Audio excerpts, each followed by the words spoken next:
Badan Pusat Statistik beserta jajarannya. Oh, ini Ibu ini sudah lama saya WA, setahun 3 bulan.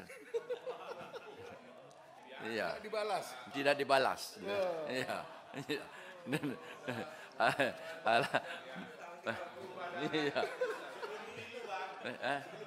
Oh, tahun 2023. Tadi saya tunjukin.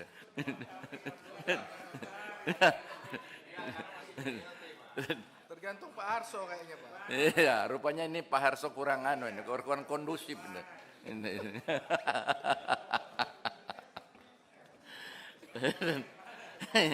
Yang terhormat pimpinan dan anggota Komisi 11 DPR RI serta hadirin yang berbahagia.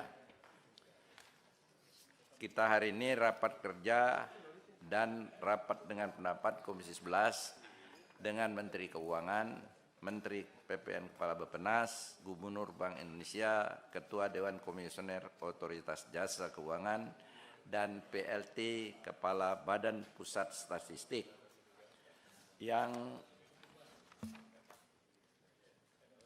agenda rapatnya adalah pembahasan asumsi dasar dalam pembicaraan pendahuluan RAPBN tahun 2025. 2. Pembentukan panitia kerja atau panja pertumbuhan ekonomi dan transfer ke daerah. B. Inflasi dan nilai tukar. C. Penerimaan perpajakan. Berdasarkan absensi telah hadir secara fisik, yang lain tidak secara fisik, itu bayangannya saja, 15 orang dan praksi 5 praksi.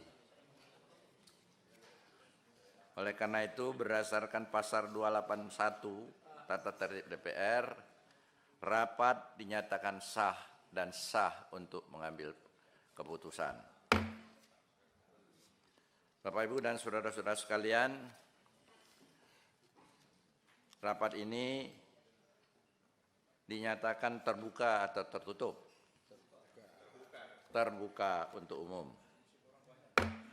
Jadi siapa yang mau mendengar boleh.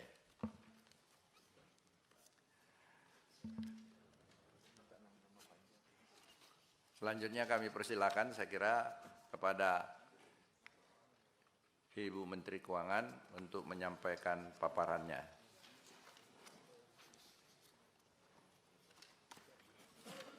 Waktu dan tempat kami persilakan. Terima kasih pimpinan Komisi 11, Bapak Kahar, Pak Dolfi, dan seluruh anggota Komisi 11 yang kami hormati. Bismillahirrahmanirrahim. Assalamualaikum warahmatullahi wabarakatuh. Salam sejahtera, Om Swastiastu, Namo Buddhaya, salam kebajikan. Bapak pimpinan dan para anggota Komisi 11, perkenankan kami untuk menyampaikan kerangka ekonomi makro dan pokok-pokok kebijakan fiskal yang menjadi juga domain untuk pembahasan dengan Komisi 11 menyangkut asumsi-asumsi dasar ekonomi makro yang digunakan di dalam penyusunan KEM PPKF yang nanti akan menjadi bahan bagi penyusunan RAPBN 2025. Kemarin kami sudah sampaikan di Badan Anggaran, jadi mungkin kalau untuk beberapa anggota yang menjadi anggota Badan Anggaran merupakan repetisi, tapi kami coba untuk beberapa lebih detail untuk Komisi 11 mengenai terutama asumsi makro. Presentasi kami ada 2 pokok, yaitu tantangan ekonomi dan kinerja ekonomi makro kita, dan yang kedua adalah strategi dari Fiscal Policy 2025. Pertama mengenai kondisi perekonomian dan kerangka ekonomi makro yang menjadi konteks untuk kita bahas. Slide. Oke, terima kasih. Kalau telah disampaikan di berbagai kesempatan bahwa Indonesia ingin mencapai menjadi negara maju pada tahun 2045. Ini berarti kalau menjadi negara maju dan high income itu definisi adalah $26.200 per kapita. Kalau kita lihat pada situasi hari ini di $4.806 per kapita, ini merupakan sebuah tantangan yang sangat besar bagi kita untuk mencapai aspirasi tersebut. Pada tahun 2045 penduduk Indonesia diperkirakan masih akan tumbuh dan mencapai titik equilibrium di 324. Ini yang menyebabkan fertilitas kita masih positif dan menjadi salah satu faktor kontribusi terhadap ekonomi. Penduduk usia produktif di satu sisi akan mulai menurun karena mulai terjadi aging. Penduduk kelas menengah mencapai 70% dan penduduk perkotaan akan mencapai 73%. Untuk keluar dari middle income trap, melihat dari berbagai negara di dunia yang berhasil atau gagal, kita bisa melihat di negara sekitar Indonesia, terutama di Southeast Asia atau East Asia in general, yang termasuk cukup sukses untuk membawa kepada high income country, Hong Kong, Jepang, Korea, Singapura, dan China Taipei. Kita lihat jumlah atau panjangnya proses untuk menjadi negara maju relatif cukup singkat, yaitu sekitar 1 dekade atau bahkan kurang. Sementara negara yang masuk middle income trap, mereka bisa lebih panjang dan seems like forever, seperti Argentina itu udah 40 tahun, mereka tadinya dikenal sebagai negara maju atau high income pada akhir abad 19 dan sekarang mengalami setback. Untuk negara yang di sebelah tetangga kita saja, Korea Selatan, memberikan perspektif, mencapai high income country itu ciri khas mereka adalah high income growth pada level 8,8 untuk periode yang cukup panjang, yaitu tahun 80 hingga 94. Tentu situasi ekonomi dan politik serta persaingan antar negara berbeda pada saat itu. Dan investasi juga tumbuh 10,6%, sementara manufacturing sektor, terutama di sektor yang kemudian pada sektor-sektor elektronik maupun transportasi, dia mencapai pertumbuhannya 10,7%. Kalau kita lihat performance Indonesia tahun 2021-2023, di mana GDP growth kita rata-rata di 4,7, tentu ini pasca pandemi, dengan investasi yang tumbuhnya di sekitar 4% dan manufacturing yang tumbuh 4,3, maka ini menjadi satu tantangan. Satu hal yang barangkali komparasi seperti ini perlu untuk hati-hati untuk diterapkan adalah periode 2021-2023 dibandingkan tahun 80-94, di mana pada saat itu digital technology baru pada saat yang masih sangat-sangat awal, masih pada teknologi elektronik. Makanya manufacturingnya adalah elektronik. Kalau sekarang masuk kepada digital technology, makin advance dengan artificial intelligence, tentu konteksnya terutama pada sisi manufaktur akan berbeda.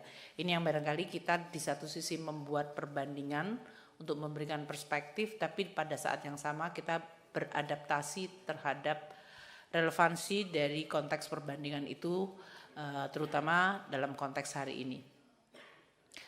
Kalau Indonesia memang dan harus tumbuh lebih tinggi di dalam rangka untuk mengakselerasi peningkatan kesejahteraan dan juga mengurangi kemiskinan, maka pertumbuhannya bisa dikontribusikan katakanlah dari 5 ke 6% adalah dari pertumbuhan modal.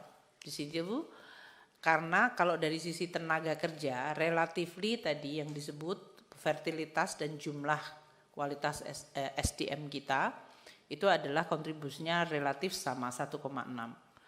Maka pertumbuhan yang lebih tinggi dari dua faktor yang penting, yaitu investment yang harus lebih tinggi, berarti ini dalam hal ini sumber dari investasi karena Indonesia masih mengalami saving investment gap. Investasi itu capitalnya berarti harus dari dalam dengan tingkat saving rate yang harus makin tinggi atau berasal dari luar melalui FDI. Sektor-sektor yang punya potensi untuk bisa menarik FDI dari mulai hilirisasi, renewable energy hingga sektor high tech seperti semiconductor dan data center. Karena sektor tenaga kerja relatif tetap sama dalam kontribusinya, maka kenaikan yang terbesar lainnya adalah berasal dari kenaikan productivity. Total productivity yang meningkat itu artinya dengan input yang sama, labor, investment atau capital, dikombine dalam sebuah production function, memberikan output yang lebih tinggi. Ini artinya setiap input bisa memberikan value added lebih besar. Kenaikan productivity hanya bisa muncul dari efisiensi maupun dari sisi kenaikan karena innovation dan teknologi. Oleh karena itu, untuk meningkatkan productivity di dalam kontribusinya terhadap pertumbuhan ekonomi Indonesia, kita perlu fokus untuk mereform regulasi menjadi lebih simple sehingga seluruh ekonomi makin efisien, penguatan dari sisi infrastruktur sehingga mobilitas dan efisiensi juga meningkat, dan research and development serta property right serta hak paten yang perlu untuk diperkuat. Pada saat kita sedang menempuh perjalanan mencapai high income country, lingkungan global terus berubah. Saat ini kita dihadapkan pada global environment di mana suku bunga relatif tinggi dan dalam jangka yang relatif agak panjang. Jadi ini bukan suatu overshoot policy dari sisi moneter di negara maju yang kemudian langsung turun, namun beberapa signal menunjukkan bahwa high interest rate ini akan berlaku dalam relatif jangka yang agak panjang. Ini karena dari sisi inflasi yang menyebabkan kenaikan suku bunga juga dianggap masih tetap tinggi atau relatif tinggi. Di sisi lain, geopolitical situasi kita juga meningkat. Dan konflik tidak hanya dari sisi militer, namun yang sudah terjadi adalah perang dari sisi instrumen ekonomi, perdagangan, dan financial. Perang Ukraina dalam hal ini, maka negara G7 menggunakan instrumen seperti melakukan blok maupun embargo terhadap berbagai macam transaksi potensi dengan Rusia. Kemudian antara Amerika dengan Tiongkok terjadi eskalasi penggunaan instrumen tarif maupun non-tarif. Dan kita ini pasti menimbulkan disruption yang sangat besar terhadap pattern perdagangan dan dari sisi pattern atau pola investasi. Di sisi lain, kita juga melihat digitalisasi, climate change, dan tadi aging population menjadi faktor yang sangat-sangat menentukan terhadap arah maupun policy yang akan diadopsi oleh banyak negara. Aging population di banyak negara ini sekarang sudah benar-benar mempengaruhi policy mereka. Karena sudah makin besar jumlah usia orang yang di atas 65 dibandingkan yang muda. Dan dari sisi pension fund maupun ability to serve aging population ini menjadi satu tantangan yang makin meningkat. Kita lihat manifestasi dari geopolitik yang meningkat ini seperti peningkatan sanksi dan restriksi ekonomi global. Kemarin kami sampaikan bahwa jumlah restriksi dagang baru sejak 2019 ke 2023 naik secara sangat dramatis. Dari 982 di bawah 1000 sekarang sudah mencapai 3000. Jadi 3 kali lipat dalam waktu 5 tahun kenaikan jumlah restriksi perdagangan, bisa tarif, bisa non-tarif. Yang terakhir, yang cukup shocking, Biden memperlakukan tarif 4 kali lipat untuk electric vehicle yang berasal dari RRT. Ini untuk bisa menghalangi excess capacity dan production electric vehicle yang memang terjadi di RRT cukup besar. Kemudian industrial policy sekarang menjadi salah satu praktek yang dilakukan oleh negara yang dulu selalu menyampaikan bahwa industrial policy is not a good policy. Amerika Serikat sendiri dengan CHIPS Act dan Inflation Reduction Act pada dasarnya menggunakan baik APBN-nya, tarif, dan kombinasi insentif perpajakan lainnya untuk bisa menjaga investasi di bidang industri chip dan industri strategis lainnya.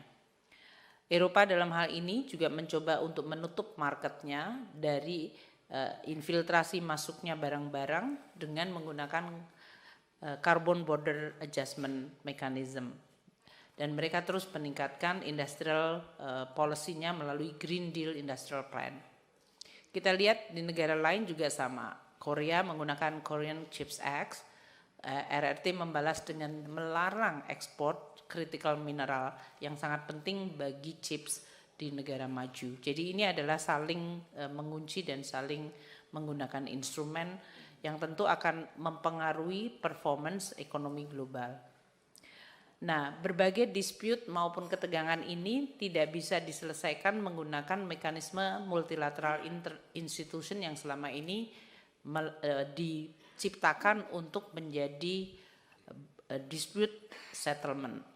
Karena lebih banyak negara sekarang menggunakan bilateral atau bahkan unilateral di dalam menyelesaikan masalahnya. WTO dalam hal ini menjadi institusi yang tidak reliable untuk menyelesaikan persoalan meskipun tetap berusaha untuk relevan. Di sektor keuangan kita memperhatikan Fed Fund Rate menjadi salah satu faktor yang mempengaruhi tidak hanya sentimen tapi juga kepada movement of capital dan dari sisi dollar index yang semakin dalam hal ini cenderung menguat. Kita lihat dari bulan April yang lalu yang cukup turbulence karena tadinya pada bulan April diperkirakan ekspektasi dari market di Amerika Serikat Fed Fund akan menurun paling tidak pada kuartal kedua atau kuartal ketiga. Yang terjadi karena inflasi ternyata tinggi dan statement yang relatif hawkish dari para pembuat keputusan di Federal Reserve menyebabkan market menjadi sangat disappointed dengan ekspektasi mereka sendiri dan itu menciptakan capital outflow yang sangat kuat pada bulan April yang lalu dan dolar indeks yang luar biasa melonjak tinggi. Kita lihat pergerakan ini kemudian mempengaruhi US Treasury dan tentu dalam hal ini Indonesia dari sisi kita punya SBN juga terkena dampaknya. Saat ini nanti Pak Gubernur juga akan menyampaikan Fed Fund Rate diperkirakan baru akan turun akhir tahun. Pada level berapa dan ekspektasi tahun depan masih pada kisaran antara 4 hingga 4,5. Ini berarti mild reduction atau declining dan tentu akan mempengaruhi performance dari ekonomi di Amerika Serikat dan menimbulkan spillover di seluruh dunia. Di sisi lain, Amerika Serikat dengan adanya Fed Fund Rate yang tinggi dan US Treasury-nya mengalami kenaikan bahkan mencapai mendekati 4,5, 4,6. Ini adalah relatif sangat tinggi. Jangan lupa US Treasury itu dulu levelnya relatif rendah di level 3. Spread-nya terhadap Indonesian US Treasury dengan Indonesia Global Bonds dan Local Bond itu very tight. Artinya Indonesia tidak terseret ikut naik, tapi ini juga menjadi tantangan bagi Pak Peri karena kemudian spread yang sangat tight karena fiscal policy kita relatif kuat dan kredibel dianggap kemudian menimbulkan tadi capital outflow dan US dollar strengthening itu menjadi kompleks. Jadi kami bersama Pak Peri sama-sama melihat dan kita juga melihat bahwa antara fiscal policy dan monetary policy harus terus dikalibrasi dan disinkronize karena tantangannya di mana trade off policy di antara kita menjadi sangat-sangat tight dan nyata.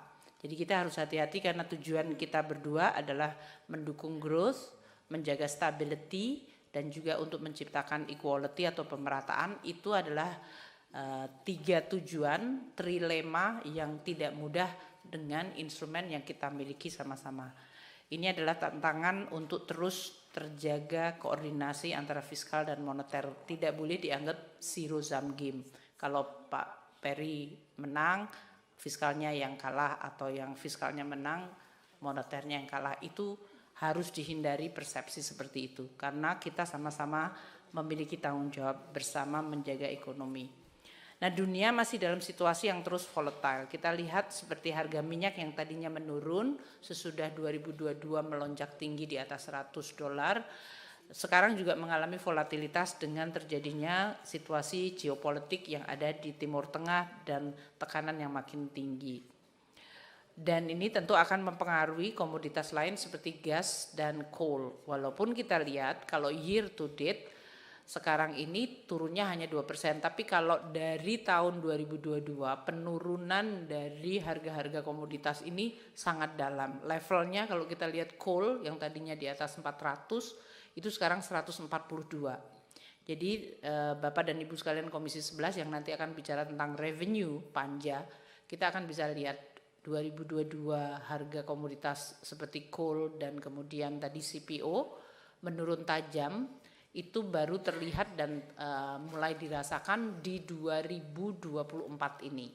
Karena di 2024 corporate income tax yang dibayarkan menunjukkan koreksi ke bawah yang sangat dalam. Inilah yang sedang kita hadapi pada saat ini dengan situasi yang tergambar pada grafik yang seolah-olah seperti cuman harga turun gitu, tapi dampaknya ke APBN sangat besar. Pertumbuhan ekonomi global relatif stagnan karena tadi disrupsi, karena high interest rate dan juga adanya ketegangan geopolitik dan perang dagang. Ini semuanya memberi kontribusi terhadap outlook yang relatif tidak encouraging. Kita lihat antara IMF, World Bank maupun OECD semuanya menunjukkan pertumbuhan stagnan di 2024, sebetulnya 23, 24, 25 tidak ada suatu pick up sama sekali. Itu menggambarkan bahwa outlook-nya memang tidak ada faktor yang bisa boosting in growth yang cukup confidence. Dalam situasi ini Indonesia masih relatif terjaga, growth kita di 5% itu berarti di atas 2% dari growth global. Tentunya ini bagus karena Indonesia makin converge menuju ke atas. Namun kita juga harus hati-hati terhadap faktor kontributor pertumbuhan ekonomi kita. Kalau dari sisi agregat demand, konsumsi rumah tangga yang kontribusinya sekitar 55%, pertumbuhannya relatif terjaga tapi di level yang sedikit di bawah 5%. Kalau kita ingin tumbuh tinggi, ini harus ditingkatkan daya beli dan dari sisi kesejahteraan menjadi penting.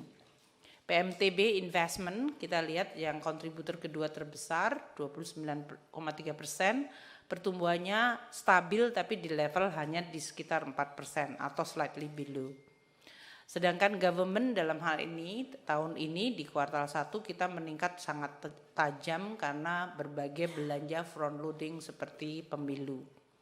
Namun secara total dengan defisit yang kita terus jaga memang kontribusi dari government terhadap growth itu relatively juga modest dalam level 3%. Nah, ekspor yang selama ini adalah dalam 2022 pasca pandemi menjadi kontributor besar, namun karena import kita juga meningkat sangat tinggi, net ekspornya hanya tipis sekitar 1%. Jadi dalam situasi ini kita harus tetap menjaga karena trade account dan current account balance kita yaitu dalam neraca pembayaran harus terjaga positif untuk menciptakan growth with stability. Kalau kita negatif kita akan dalam situasi yang tertekan karena external balance ini. Ini yang menjadi salah satu yang harus menjadi perhatian pada kebijakan makro kita. Secara spasial, pertumbuhan ekonomi kita juga relatif merata. Nanti gambarnya Pak Harso kalau menggunakan badan anggaran kemarin lebih rungkut karena setiap provinsi ada sendiri-sendiri. Kami membuatnya per pulau saja supaya masih terbaca. Tapi ini menggambarkan tadi Jawa yang kontribusinya 57% itu tumbuh relatif stabil sekitar 5%. Sumatera yang 21 itu masih tumbuh di bawah rata-rata nasional. Ini dengan Sumatera sekarang ada toll road dan berbagai macam policy yang kita lakukan, kita berharap sebetulnya Sumatera bisa tumbuh lebih tinggi atau mendekati katakanlah seperti Jawa atau Sulawesi yang selalu tumbuhnya jauh di atas nasional, sekitar 1,5% di atas nasional. Kalimantan mungkin karena ada proyek IKN juga menunjukkan pertumbuhan yang sekarang di atas nasional. Sedangkan Bali Nusa Tenggara dengan recovery dari pariwisata juga mulai menunjukkan pertumbuhan yang levelnya sama dengan nasional. Sedangkan Maluku Papua sangat tergantung dari beberapa investasi besar yang muncul di sana. Kebijakan 2025 dengan demikian tetap menjaga momentum pertumbuhan ekonomi adalah penting. Karena without itu nggak mungkin kita menuju high income country. Kita lihat tahun 2025 outlook growth-nya di 5,1 hingga 5,5. Tentu kita melihat tantangan yang sangat besar tadi adalah dari sisi internal agregat demand kita terutama investasi yang tumbuhnya masih di sekitar 4% atau slightly below itu. Sementara konsumsi rumah tangga tadi daya beli tumbuhnya juga masih di sekitar 5%.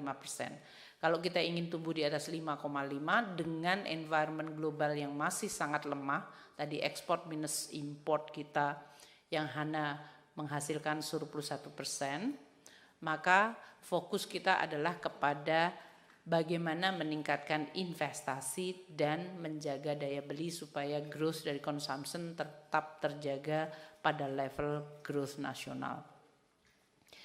Oleh karena itu, kalau kita lihat inflasi, ini menjadi salah satu faktor yang harus kita jaga bersama-sama. Kita mencoba dengan berbagai instrumen dan policy. Instrumennya termasuk fiskal yang cukup banyak memberikan support terhadap stabilitas harga, terutama menyangkut volatile food. Dalam hal ini melalui Bappenas yang melakukan dalam hal ini kebijakan untuk stabilisasi harga, entah melalui import, ekspor, dan pemberian bantuan pangan, itu adalah tujuannya untuk menjaga volatile food. Selain kita memberikan instrumen fiskal dalam bentuk insentif kepada local government, pemerintah daerah dengan insentif fiskal termasuk memberikan reward bagi daerah yang inflasinya rendah dan di bawah level nasional. Administered price juga merupakan salah satu peranan APBN untuk jaga inflasi rendah. Administered price yang rendah atau yang stabil rendah itu berarti kita tetap memberikan subsidi terutama untuk energi dan untuk pupuk. Dalam hal ini seperti BBM, listrik, dan pupuk, 3 komoditas yang sangat penting, pasti menggunakan instrumen APBN agar tetap stabil dan itu nilai subsidinya cukup besar. Sedangkan yang core inflation dari Bank Indonesia dan kemudian membentuk indeks harga konsumen umum. Indonesia dengan menggunakan berbagai kebijakan fiskal tadi untuk mengkontribusi dan menjaga inflasi pada level yang rendah, tentu tetap menimbulkan juga implikasi pada APBN dari sisi beberapa belanja terutama untuk subsidi maupun untuk stabilisasi harga. Tekanan harga pangan yang mulai mereda, tapi ini tidak berarti urusan selesai karena climate change dan disrupsi dari sisi musim dan jatuhnya hujan menimbulkan disrupsi terhadap pola panen dan kita tetap hati-hati. Dalam hal ini perkembangan inflasi akan terus kita monitor by commodity dan by region. Setiap bulan Menteri Dalam Negeri bersama saya juga mendapatkan informasi mengenai pergerakan inflasi di daerah-daerah karena ini menyangkut kita memonitor secara cukup detail inflasi di daerah dengan kemudian memberikan insentif. Kebijakan dari sisi inflasi ini dengan koordinasi yang kuat tim pengendali inflasi daerah, nasional dengan Bank Indonesia diperkirakan akan tetap bisa menjaga inflasi pada 1,5 hingga 3,5%. Ini adalah rentang yang relatif cukup moderat, realistis di dalam konteks dinamika inflasi yang terjadi. Mungkin nanti Pak Gubernur bisa bicara dari sisi aspek moneter dan terutama juga dari imported inflation yang berasal dari nilai tukar. Dari sisi nilai tukar rupiah dan yield, seperti yang kami sampaikan tadi, ini sangat dipengaruhi oleh global environment dan ketahanan ekonomi Indonesia sendiri. Kita lihat waktu Indonesia, posisi APBN dan neraca pembayarannya baik, maka nilai tukar rupiah juga akan relatif stabil. Kita lihat pada saat APBN dan defisit neraca pembayaran terutama neraca berjalan meningkat tinggi seperti yang terjadi pada tahun 2013, 13 dan 14, itu defisit current account balance kita di atas 3%. Indonesia dijulukin sebagai Fragile Five. Itu yang disebut bersama Turki, Argentina, Brazil. Dan kemudian kita lihat depresiasi rupiah bahkan tahun 2013 itu Federal Reserve belum menaikkan suku bunga. Baru ancang-ancang mengatakan kita akan mulai normalisasi, baru diumumkan depresiasi rupiah tahun 2013 itu 24%. Jadi dari 9.700 ke 12.171. Itu karena current account balance kita negatif sangat dalam di atas 3% dari GDP. Dan APBN kita waktu itu juga meskipun kita mendapatkan windfall dari komoditas, namun waktu itu dianggap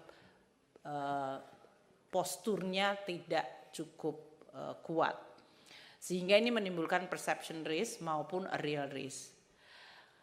Kemudian dengan depresiasi yang sangat dalam kita lihat yield surat berharga kita tahun 2013-14 mengalami sharp increase. 5,8 ke 6,8 itu 100 basis point naiknya. 6,8 ke 6, 8,1 itu hampir lebih dari 200 basis point. Nah ini yang perlu untuk kita perhatikan dalam situasi hari ini. Bahwa kita harus terus menjaga supaya stabilitas dari tadi yield maupun rupiah itu tidak hanya tergantung kepada faktor-faktor yang langsung mempengaruhi tapi juga dari makro stability. Sayangnya gambarnya hari ini dipotong, harusnya digambarkan kondisi yang hari ini di mana interest rate-nya naik 500 basis point dan kita SBN yield dan exchange rate kita relatif masih stabil. Itu harusnya bagus kalau diberikan komparasinya, nanti mungkin di panja bisa disampaikan. Nah kalau kita lihat beberapa policy yang sangat penting untuk menaikkan external balance resiliency kita seperti hilirisasi menjadi penting. Kami lihat hilirisasi nikel, tembaga, boksit tentu meningkatkan nilai tambah dan itu menaikkan trade account balance kita dan current account dengan FDI. Dengan mereka membangun smelter itu FDI dan produknya menyebabkan trade accountnya menjadi bagus. Kalau kita lihat dari ekspor produk nikel, kalau saya tunjukkan hanya nikel tidak berarti hilirisasi di nikel saja, tapi itu naik dari 2,5 ke 23,4 billion US dollar. Dan ini mengkontribusikan kalau kita lihat di 2021-22-23 itu current account balance kita masih dalam posisi positif atau negatifnya hanya 0,1. Sehingga pada saat Federal Reserve menaikkan 500 basis point, kita dalam posisi external balance-nya relatif resilient, APBN-nya defisitnya juga sangat kecil. Ini yang menyebabkan kenapa stabilitas di 2023 pada saat perubahan global environment melonjak sangat tinggi, both yield maupun exchange rate kita relatif dalam posisi yang baik. Nah kita lihat dari yield obligasi kita, volatilitas pasar global terutama terjadi pada saat ekspektasi market terhadap potensi penurunan atau pada saat terjadinya kenaikan dari interest rate by Federal Reserve itu menciptakan tadi dolar indeks besar dan kemudian menimbulkan juga tekanan terhadap nilai tukar maupun yield di seluruh dunia. Indonesia dalam hal ini spreadnya yang pink di sebelah kanan relatif stabil pada saat tadi dari 22 ke 23 dan 24 suku bunganya naiknya sangat tinggi dan tetap bertahan tinggi. Ini karena tadi kebutuhan dari sisi makro menjaga external resiliency dan fiskal yang kuat itu sangat penting pada saat kita dihadapkan pada gejolak-gejolak seperti yang terjadi pada tahun-tahun terakhir ini. Oleh karena itu, kami bersama Bank Indonesia akan terus berkolaborasi, koordinasi, sinergi karena ruang untuk bermanuver kita pahami dengan tren global yang volatile menjadi sangat menyempit dan oleh karena itu tidak boleh ada kesalahan dalam komunikasi maupun polisinya. Sinkronisasi dari dua kebijakan fiskal moneter itu sangat penting dan terbaca oleh stakeholder terutama dari para investor. Perkembangan nilai tukar kita dalam hal ini di dalam camp PPKF kita sampaikan 15.300 dan 16.000. Saya paham kemarin Pak Gubernur menyampaikan lebih kuat sedikit, nanti mungkin bisa dijelaskan. Tapi ini tidak ada perubahan atau perbedaan, kami terus berkoordinasi dengan beliau dan dengan Bank Indonesia. Untuk yield suku bunga antara 6,9 hingga 7,3. Ini juga mengantisipasi higher for longer-nya di tahun 2025. Dengan hal tersebut kami menyampaikan asumsi dasar ekonomi makro 2025 adalah sebagai berikut: growth di 5,1 hingga 5,5, inflasi di 1,5 hingga 3,5. Suku bunga dalam hal ini nilai tukar di 15.300 hingga 16.000 dan suku bunga 10 tahun di 6,9 hingga 7,3. Sedangkan yang 3 asumsi yang lain mengenai harga minyak, lifting gas dan minyak bumi tidak dibahas di Komisi 11. Nah, untuk kebijakan tahun 2025 kita berfokus untuk terus meningkatkan terutama pada penguatan struktural. Oleh karena itu, memang fokus dari APBN adalah menjaga pada pilar-pilar yang menentukan tadi produktivitas tinggi, SDM unggul adalah terutama untuk menaikkan total faktor productivity.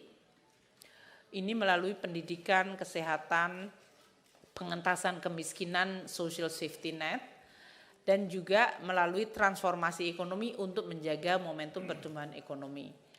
Untuk itu, pembangunan seperti infrastruktur menjadi sangat penting, reform di birokrasi harus terus dilakukan, dan meningkatkan ekonomi kreatif, kewirausahaan, dan juga untuk menjaga dalam suasana geopolitik hari ini, pertahanan keamanan, kemandirian pangan energi, dan dari sisi demokrasi serta sistem hukum kita menjadi sangat penting. APBN harus menjadi instrumen yang terus terjaga kesehatannya, karena dia adalah instrumen yang sangat menentukan stabilitas dan mendorong pertumbuhan maupun dari sisi kesejahteraan serta pemerataan. Oleh karena itu, untuk menjaga kesehatan, 3 pilar, collecting more, spending better, dan financing yang prudent dan inovatif. Untuk collecting more ini, kita mungkin di Komisi 11 akan lebih detail nanti di Panja. Pelaksanaan Undang-Undang HPP, kemudian berbagai reform yang dilakukan di Direktorat Jenderal Pajak maupun Bea Cukai dan PNBP kita lakukan. Seperti pembangunan Cortex yang kita harapkan bisa selesai tahun ini dan bisa berjalan. CISA di Bea Cukai yang sudah mencapai 4.0 harus terus ditingkatkan dari sisi kehandalannya. Simbara yang merupakan salah satu koordinasi melalui aplikasi dari non-tax PNBP maupun dari Bea Cukai maupun pajak, terutama untuk batu bara dan nanti akan diperluas pada mineral yang lain. Tujuannya adalah untuk meningkatkan tax ratio tanpa membuat ekonomi kita mengalami tekanan. Pengelolaan SDA dan BMN menjadi sangat penting, dan kita juga menjaga dan terus memonitor perjanjian perpajakan global. Karena ini sering dan sudah menjadi perhatian diskusi sangat intens di G20.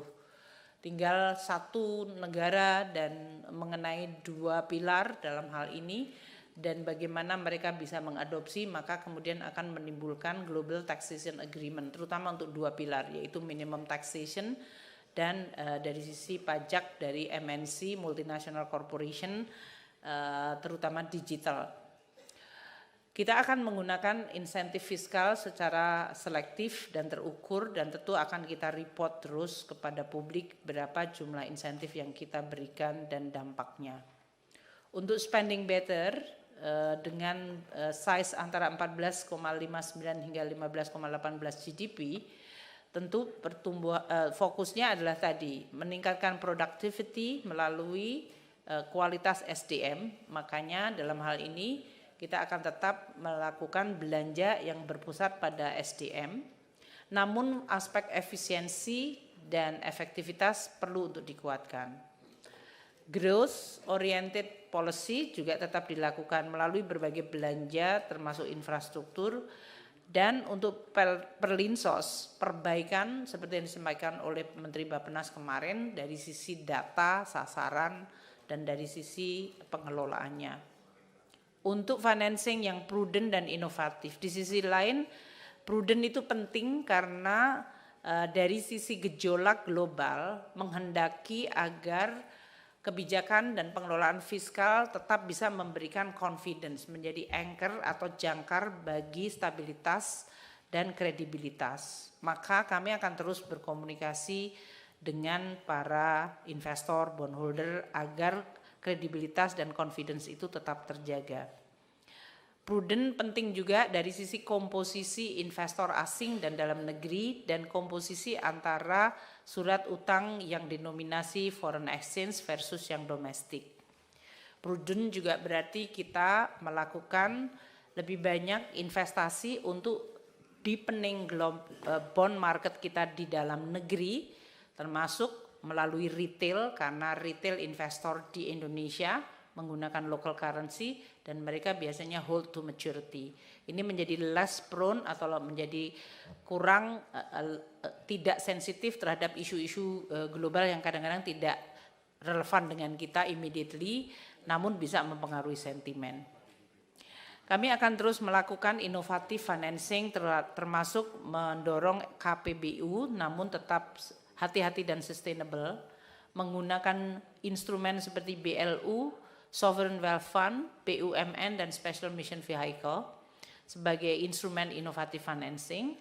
Dan dalam situasi tertentu pada saat financing dan gejolak global market terutama bond market dianggap sangat tinggi dan tidak pada level yang rasional, kita bisa menggunakan sisa anggaran lebih untuk stabilisasi. Inilah yang kita terus lakukan di dalam mengelola APBN agar terus sehat dan kredibel melalui 3 pilar collecting, spending, dan financing yang baik. Kami ingin menutup dengan postur APBN 2025 dalam range karena nanti masih akan difinalkan pada RUU APBN yang akan disampaikan oleh Bapak Presiden. Range untuk 2025 APBN adalah pendapatan negara pada level 12,14 sampai 12,36, penerimaan perpajakan di 10,9 hingga 10,29. Kalau kita compare dengan 2024 APBN dan 2023 APBN, ini angka masih ada trend improvement. Namun pada saat yang sama mengakui dan melihat environment global yang makin mempengaruhi kinerja perekonomian baik di global maupun nasional. Untuk penerimaan perpajakan di 10,09 sampai 10,29, ini dengan tadi komoditas yang mengalami penurunan sudah mulai terlihat di 10 di tahun 2024 dengan penerimaan yang relatif lebih rendah dari realisasi tahun 2023 dan ini adjustment masih akan berlangsung tahun 2025. Untuk belanja PNBP tahun depan diperkirakan antara 2,05 hingga 2,07, bea dan cukai di 1,23 hingga 1,25.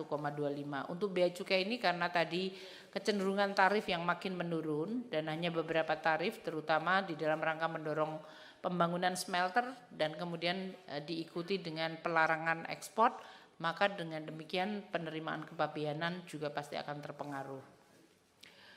Belanja negara ada di range 14,59 hingga 15,18% dari GDP. Pemerintah pusat belanja antara 10,92 hingga 11,17% dari GDP dan transfer ke daerah pada kisaran 3,6 hingga 4,01 dari GDP. Kalau kita lihat comparing di 2023 dan 2024 masih relatif reasonable. Defisit untuk tahun 2025 ada di kisaran 2,45 hingga 2,82, di mana keseimbangan primer juga mengalami defisit di 0,3 hingga 0,61% dari GDP.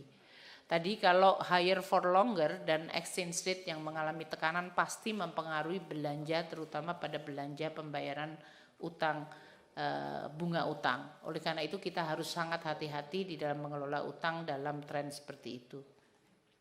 Tahun depan kita mengusulkan untuk pembiayaan investasi antara 0,3 hingga 0,5% dari GDP dan rasio utang tetap kita jaga pada kisaran 37,98 hingga 38,71% dari GDP. Demikian pimpinan dan para anggota Komisi 11 yang kami hormati untuk penjelasan mengenai terutama lingkungan makro global nasional dan arah dan tantangan kebijakan ekonomi makro kita serta pada akhirnya asumsi dasar ekonomi makro terutama pada 4 hal yang akan menentukan postur dari APBN 2025. Terima kasih, kami kembalikan kepada pimpinan.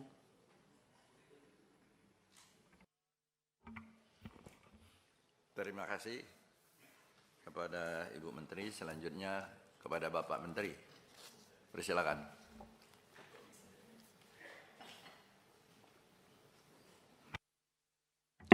Bismillahirrahmanirrahim.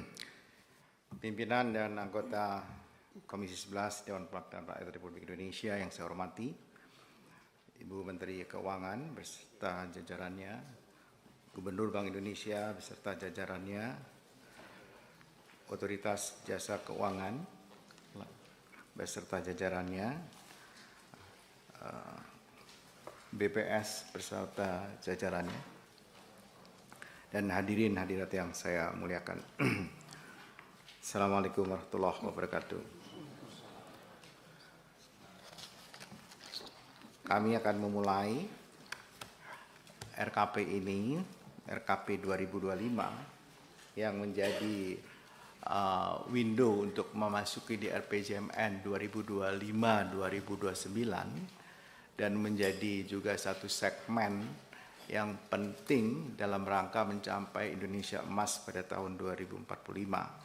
Jadi memang apa yang akan dicapai pada 2025-2029 secara teknokratik kami bisa mengatakan itu sangat sensitif. Itu adalah window opportunity yang harus dimanfaatkan semaksimalnya agar trajektori, tren yang kita harapkan itu sesuai dengan keinginan kita. Pada tahun 2045 kita bisa graduasi dari middle income trap. Jadi dalam beberapa kali kesempatan termasuk di Komisi 11 ini dan tadi juga telah disampaikan oleh Ibu Menteri Keuangan tentang visi Indonesia Emas 2045 yang skalanya ukurannya adalah GNI per kapita sekitar 30.300 US dollar. Mengingat thresholdnya memang senantiasa naik pada tahun 2023 saja ini 14.200 dan kemudian tahun 2040 sekitar 22.800 dan pada tahun 2045 26.200. Jadi kita tentu akan berkejar-kejaran dengan threshold ini. Pada saat yang sama di 2045 kemiskinan kita harapkan bisa 0%, bukan hanya itu tetapi ketimpangan yang dihitung dengan nomor 15 di dunia, kemudian Human Capital Index kita bisa di angka 0,73 dan penurunan intensitas emisi gas rumah kaca bisa mencapai 93,5 karena sudah mendekati negara dengan net zero emission. Dengan mengikuti alur RPJP 2025-2045, maka sasaran pembangunan tahun 2025 yang didasarkan pada tema RKP tahun 2025 yang telah disampaikan di sidang kabinet beberapa waktu yang lalu, yaitu adalah akselerasi pertumbuhan ekonomi yang inklusif dan berkelanjutan. Dengan 5 sasaran visi Indonesia dalam sasaran pembangunan tahun 2025, pertama adalah kami menggunakan GNI per kapita 5.500 hingga 5.520, nanti penjelasannya. Jadi kami tidak lagi menggunakan pertumbuhan ekonomi. Kemudian kemiskinan menuju 0% dan ketimpangan berkurang. Dalam hal ini dengan rasio Gini 0,379 sampai 0,382, tingkat pengangguran terbuka 4,5 sampai 5 dan tingkat kemiskinan 7 hingga 8%. Daya saing sumber daya manusia, indeks modal manusia Human Capital Index itu di angka 0,55, Global Power Index peringkat ke-34 dan intensitas emisi gas rumah kaca menuju net zero emission di angka 38,6. Next.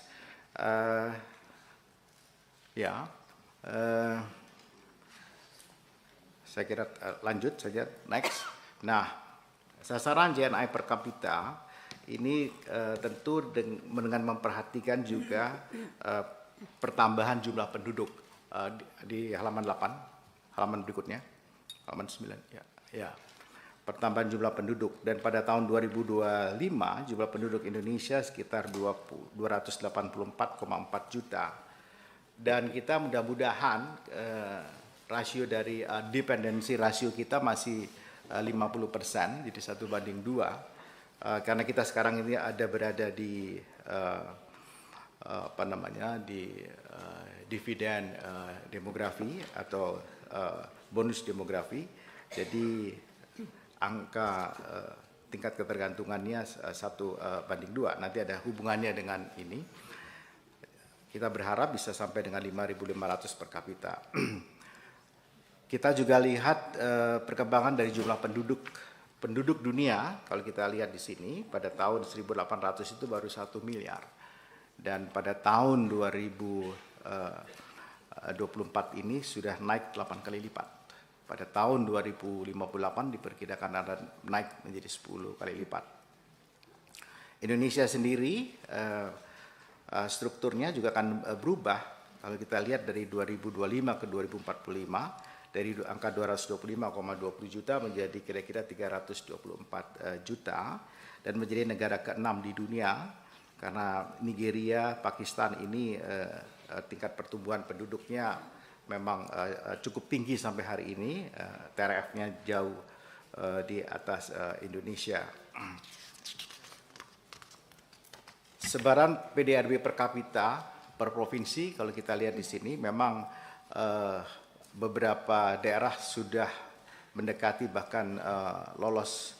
Jakarta itu sudah di atas 20.000, kemudian Kalimantan Timur 14.000, ini sudah mendekati threshold dari GNI per kapita pada tahun ini, tahun lalu.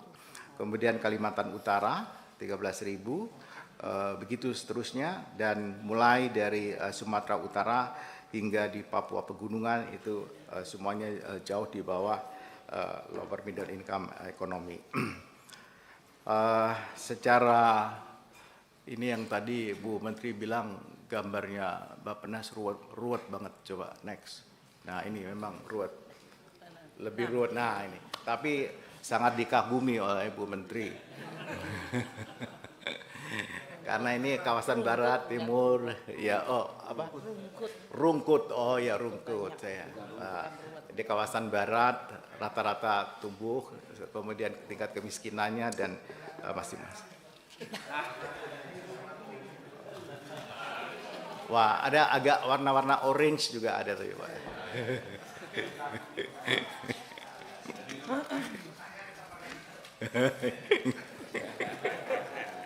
Tapi hijaunya beda, Pak. Nah, untuk sasaran GNI per kapita 5.500 sampai 5.200, memang sekali lagi engine of growth-nya itu tetap mesti ada, industri pengolahan. Nanti kita lihat di elastisitas kesempatan kerjanya. Dan memang masih peningkatan sektor konstruksi masih juga, dan juga beberapa sektor jasa-jasa produktif. Dan tadi juga Bu Menkeu juga sudah sampaikan mengenai soal konsumsi rumah tangga, memang agak banyak pertanyaan, karena yang di tengah itu juga sangat fragile, dan yang di atas bertahan, subsisten. Sementara yang di bawah itu daya belinya memang rendah. Kita bersyukur konsumsi pemerintah meningkat dengan baik, terutama tadi dengan belanja yang besar pada triwulan pertama tahun ini. Elastisitas yang saya sampaikan tadi, elastisitas pertumbuhan industri manufaktur terhadap pertumbuhan ekonomi memang jauh lebih bagus dibandingkan misalnya sektor akomodasi, makanan dan minuman yang meskipun lajunya cukup tinggi. Jadi setiap pertumbuhan 1% dia hanya menyumbang 0,6% terhadap pertumbuhan ekonomi dibandingkan misalnya industri manufaktur.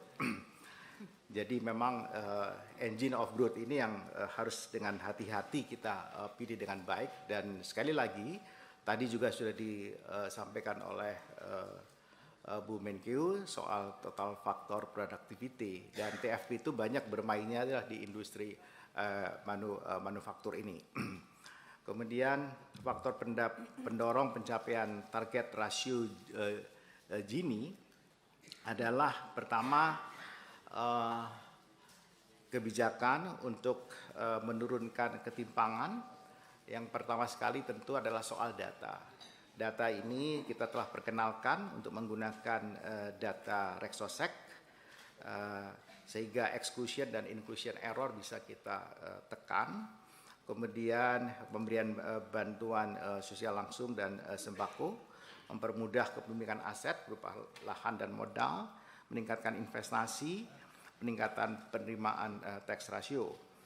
Dan program prioritas pada tahun 2025 dalam rangka mengurangi ketimpangan antara lain adalah integrasi bantuan sosial, inklusi sosial untuk kesejahteraan penyandang disabilitas, Rexosec, kemudian reformasi sistem jaminan sosial nasional, dan pengembangan ekonomi perawatan, care ekonomi, ini terutama untuk lansia, disabilitas, karena di beberapa negara lansia juga sudah mendapatkan job. Saya kalau tidak salah sudah termasuk lansia, tapi masih dapat pekerjaan deh ya Bu Menkeu.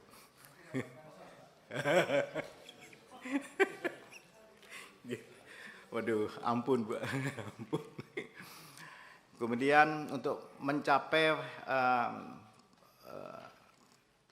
target tingkat pengangguran terbuka, penurunan, penciptaan kesempatan kerja yang inklusif, keahlian angkatan kerja, upskilling yang sudah kita lakukan, mengembangkan sistem informasi pasar kerja, kemudian meningkatkan kemampuan kerja kelompok perempuan dan penyandang disabilitas, fasilitas mobilitas dan perlindungan, kemudian potensi pekerjaan hijau yang juga cukup. Penciptaan kesempatan kerja ini penting kita ukur juga dengan tingkat pendapatannya nanti.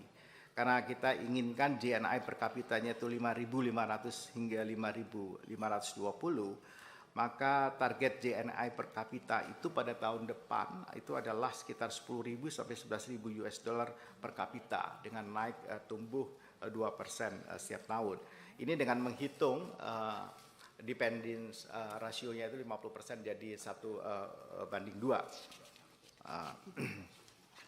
Next, faktor pendorong untuk pencapaian target tingkat kemiskinan. Sekali lagi, tadi akurasi sasaran program dengan Rexosec, perbaikan program, dan perbaikan tata kelola.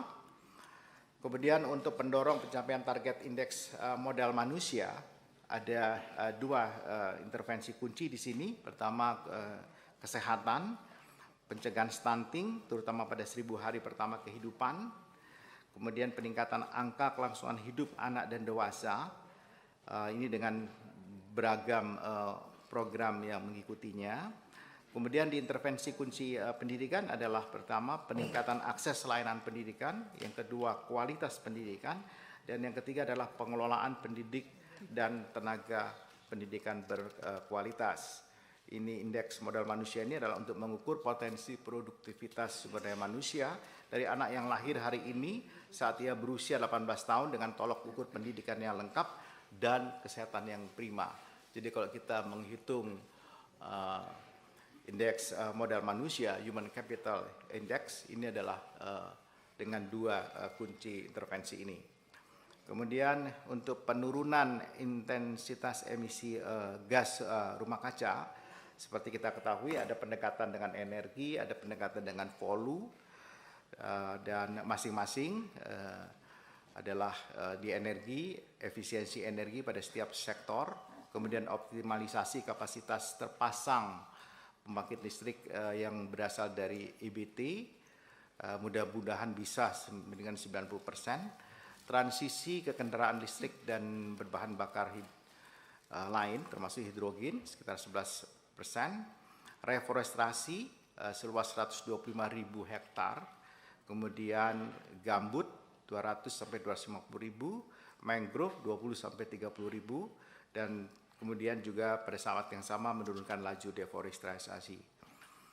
Penyediaan unit pengelolaan pupuk organik, penambahan sawah irigasi, dan penerapan sistem intensifikasi padi 1 juta per hektar. Ini 1 juta hektar per tahun, mengingat pada masa ini, pada 10 tahun terakhir ini kita telah membangun dam yang cukup banyak, sekitar 61 dam, dan mudah-mudahan bisa selesai sekitar 50, dan yang sudah mulai beroperasi sekitar 23. Dan maksud dari pembangunan ini adalah untuk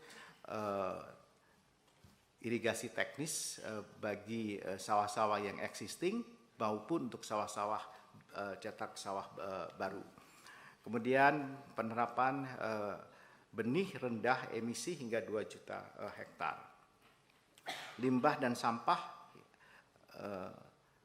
juga termasuk pengelolaan sampah dari hulu hingga ke hilir, peningkatan pengelolaan air limbah industri, penghentian subsidi bahan bakar fosil secara perlahan, dan saya bicaranya juga pelan-pelan, penerapan pajak karbon. Dan kemudian prioritas nasional ini dipadu-padankan dengan apa yang disampaikan oleh Presiden terpilih programnya, dan juga mengikuti apa yang di RPJMN. Jadi kami hanya melakukan penyesuaian saja, tetapi lebihnya nanti akan dibahas ulang. Contoh prioritas nasional, misalnya kalau kita ambil contoh prioritas nasional 4, yang ini sama dengan kita pada hari ini, dengan highlight sasaran pembangunan 4 itu, insidensi TB, baseline pada tahun 2022 itu sekitar 385, dan target pada tahun 2025 272. Ini mengingat sampai dengan tahun 2024 keinginan kita untuk di bawah 300 tidak tercapai, belum tercapai.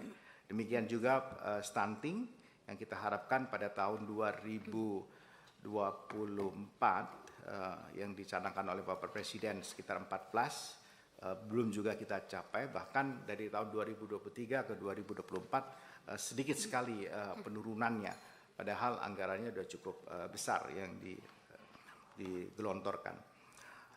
Angka kematian ibu per 100.000 kelahiran hidup juga kita turunkan ke angka 122. Cakupan kepesertaan jaminan kesehatan nasional sampai dengan angka 94. Kemudian contoh intervensi pembangunan misalnya untuk daerah Provinsi NTT dengan target sasaran pembangunan daerah, laju pertumbuhan ekonomi, IMM-nya 0,47 dan seterusnya. Kemudian apa saja yang diintervensi di sana, misalnya adalah pengendalian penyakit, percepatan penurunan stunting, penurunan kematian ibu dan bayi, perluasan jaminan kesehatan dalam rangka mendukung. Kemudian yang terakhir tentu kami telah menyusun RKP untuk pada bulan April, dan kemudian sekarang kita akan segera membahasnya sampai kemudian ada Perpres RKP bulan Juli. Dan sebagaimana kita ketahui, kemarin saya di-educate oleh Pak Dolfi, terima kasih, bahwa ada undang-undang nomor, sebelum saya tutup, Undang-Undang nomor 17 tahun 2007 tentang Undang-Undang RPJMN 2005-2025 pasal 5 ayat 1 dan 2. Intinya sebenarnya adalah bahwa pada pemerintahan yang sekarang ini memang diwajibkan untuk membentuk atau menyusun RKP dan APBN untuk tahun periode pertama pemerintahan presiden berikutnya. Tetapi ada juga di dalam penjelasan disampaikan bahwa presiden terpilih berikutnya tetap mempunyai ruang gerak yang luas untuk menyempurnakan RKP dan APBN pada tahun pertama pemerintahan yang melalui mekanisme perubahan APBNP. Karena itu kami berharap Bu Menkeu dan bukan dari Komisi 11, kalau memang itu disepakati, kita inginkan defisit itu bisa lebih turun lagi Pak Dolfi, antara 1,5 sampai dengan 1,8, sehingga ada ruang fiskal bagi pemerintahan yang akan datang kalau akan menggunakan pasal itu. Demikian dari kami, terima kasih. Assalamualaikum warahmatullahi wabarakatuh. Waalaikumsalam warahmatullahi wabarakatuh. Lanjut. Pak Gubernur. Terima kasih Bapak Ketua. Bismillahirrahmanirrahim. Assalamualaikum warahmatullahi wabarakatuh. Salam sejahtera bagi kita semuanya. Salam, Om Swastiastu, Namo Buddhaya, salam kebajikan. Yang kami hormati Bapak Ketua, pimpinan dan anggota Komisi 11 DPR RI, Bu Menteri Keuangan beserta seluruh jajaran, Bapak Menteri Perencanaan Pembangunan Nasional, Kepala Bappenas beserta jajaran, Pak Ketua DKOJK bersama jajaran, Ibu PLT, Ketua BPS beserta jajaran, hadirin yang sekalian yang kami hormati.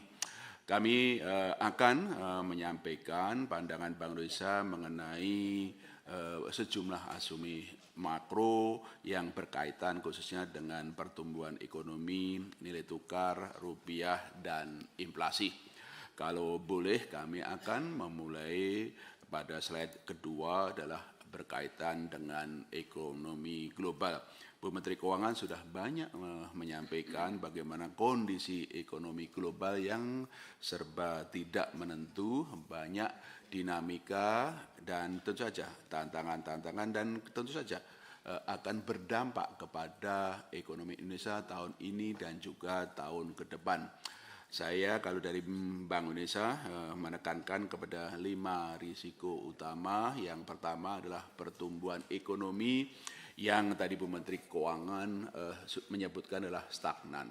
Tidak hanya stagnannya, tapi juga negara-negara mitra dagang utama kita pertumbuhannya juga melambat. Seperti Amerika akan melambat dari tahun ini 2,5 sampai 1,9.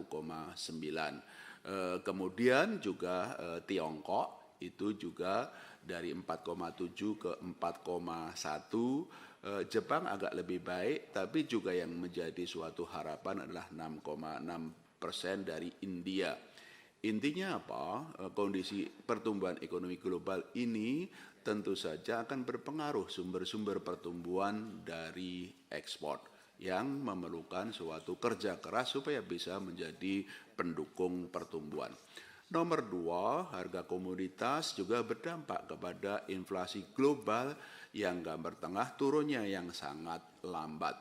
Dan ini tentu saja berdampak juga bagaimana kita mengendalikan inflasi di dalam negeri, baik berkaitan dengan harga minyak maupun juga harga pangan. Yang ketiga adalah berkaitan dengan Fed Fund Rate yang kami perkirakan baru akan turun pada akhir tahun ini sekitar 25 basis point dan sekitar 50 basis point pada semester pertama tahun depan. Dari kemungkinan Fed Fund Rate di tahun depan itu masih berkisar sekitar 4,5 sampai bahkan 4,75%. Dan ini berdampak juga suku bunga yield pemerintah Amerika Serikat yang tinggi, di samping juga utang Amerika yang besar. Dan itu akan berdampak kepada financing dari APBN kita.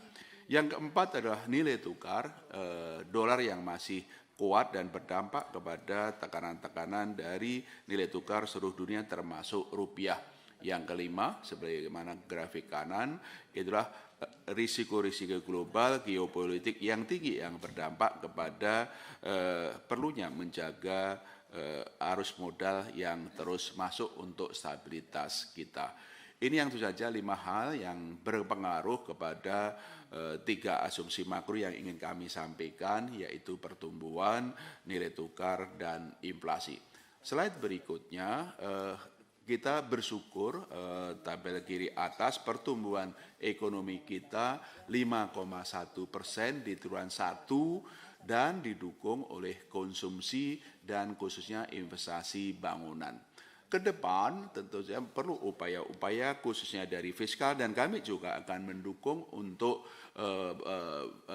insentif likuiditasnya bagaimana mendorong konsumsi khususnya yang level bawah tapi juga mendorong investasi khususnya manufaktur.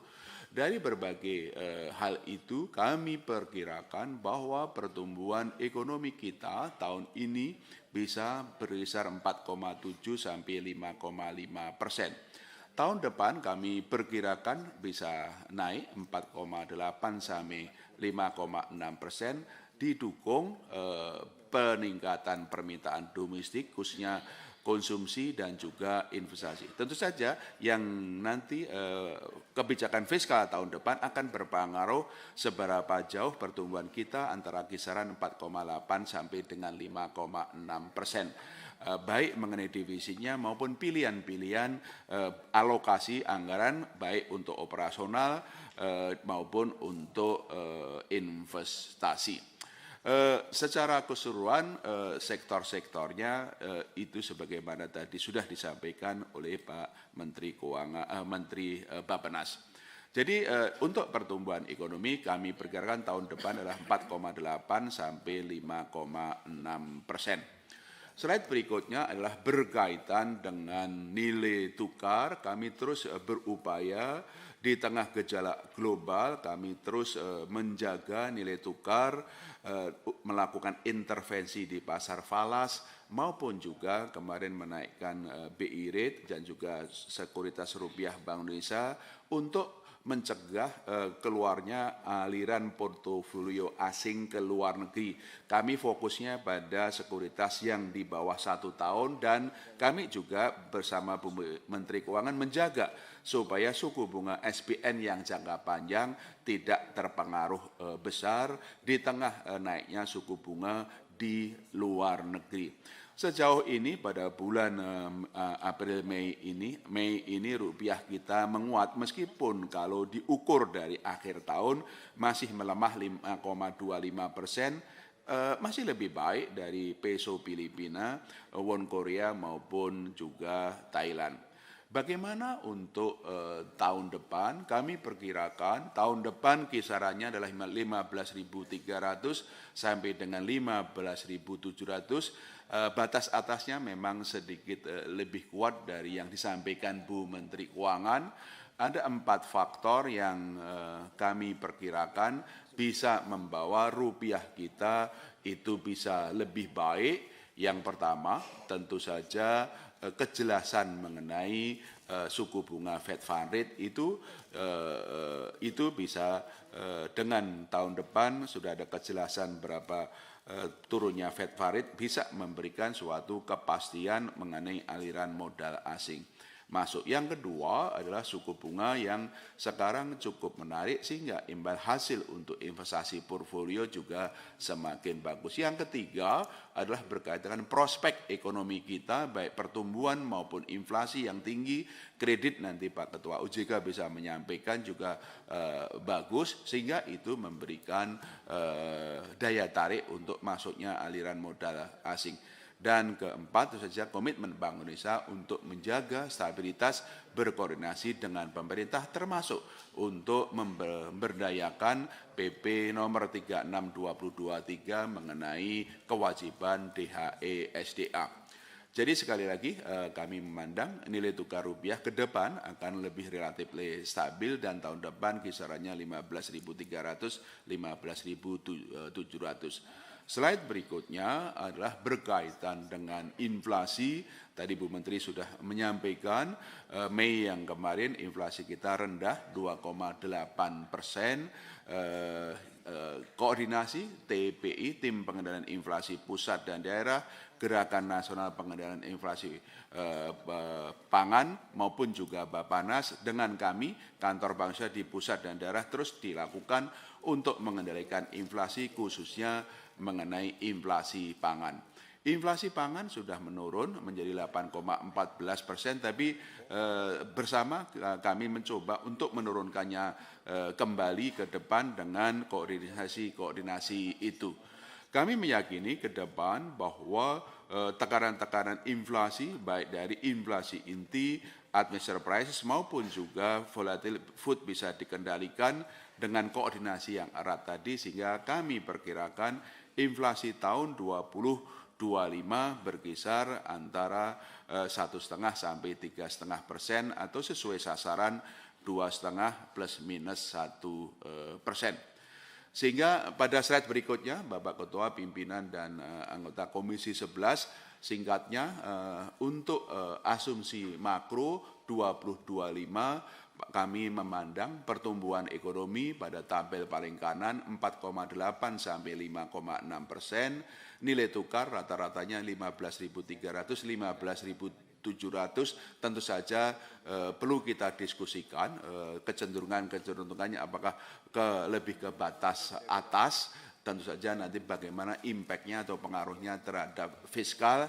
Tapi kalau mengenai inflasi 1,5 sampai 3,5 itu sesuai sasaran yang sudah disepakati bersama antara pemerintah dan Bank Indonesia. Demikian Bapak Ketua, pimpinan singkatnya beberapa tambahan yang dapat kami sampaikan dari Bank Indonesia. Sekian, terima kasih. Wassalamualaikum warahmatullahi wabarakatuh. Waalaikumsalam warahmatullahi wabarakatuh. Kelihatannya kalau Pak Gubernur tuh bijaksana, tambah pendek. Lanjut Pak. Terima kasih pimpinan, Bapak Ketua, Bapak-Bapak Wakil Ketua, Bapak Ibu anggota Komisi 11 DPR RI yang kami hormati, Ibu Menteri Keuangan, Bapak Wakil Menteri Keuangan dan jajaran, Bapak Menteri PPN, Kepala Bappenas dan jajaran, Bapak Gubernur Bank Indonesia beserta jajaran dan Ibu PLT Kepala BPS dan jajaran. Assalamualaikum warahmatullahi wabarakatuh. Selamat siang, salam sejahtera bagi kita semua. Om Swastiastu, Namo Buddhaya, salam kebajikan. Terima kasih atas kesempatan diberikan pada kami untuk menyampaikan keempat, saya rasa sudah banyak yang disampaikan dari Bapak Ibu Menteri dan Bapak Gubernur BI, sehingga kami akan lebih persingkat lagi.